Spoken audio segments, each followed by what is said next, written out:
The last time we saw Charlie, he was riding high above his hometown in the great glass lift. Only a short while before, Mr. Wonka had told him that the whole gigantic, fabulous chocolate factory was his, and now our young friend was returning in triumph with his entire family to take over.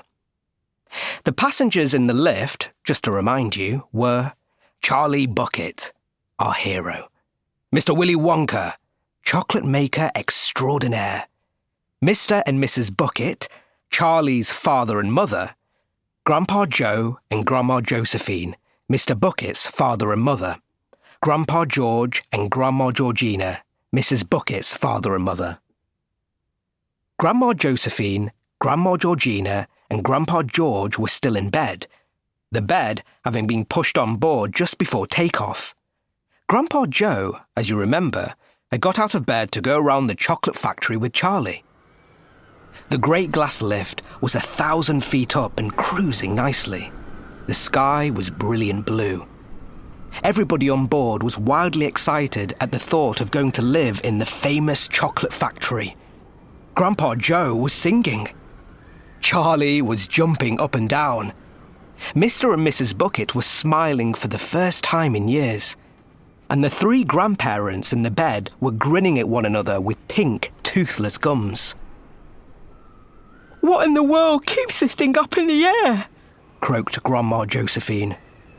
"Madam," said Mr. Wonka, "it is not a lift any longer. Lifts only go up and down inside buildings, but now that it has taken us up into the sky, it has become an elevator. It is the Great Glass Elevator." "And what keeps it up?" said Grandma Josephine. "Skyhooks," said Mr. Wonka. "You amaze me," said Grandma Josephine. "Dear lady," said Mr. Wonka, "you are new to the scene. When you have been with us a little longer, nothing will amaze you." "These skyhooks," said Grandma Josephine. "I assume one end is hooked onto this contraption we're riding in, right?" "Right," said Mr. Wonka. "What's the other end hooked onto?"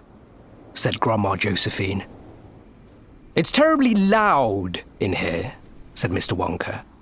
"I truly can't hear a thing you're saying." "Charlie," said Grandma Josephine, "I don't think I trust this gentleman very much." "Nor do I," said Grandma Georgina. "He footles around." Charlie leaned over the bed and whispered to the two old women. "Please," he said, "don't spoil everything. Mr. Wonka is a fantastic man. He's my friend. I love him." "Charlie's right," whispered Grandpa Joe, joining the group. "Now you be quiet, Josie, and don't make trouble."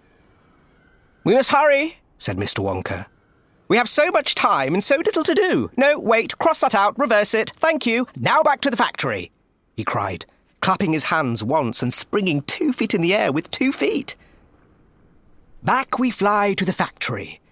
But we must go up before we can come down. We must go higher and higher." "What did I tell you?"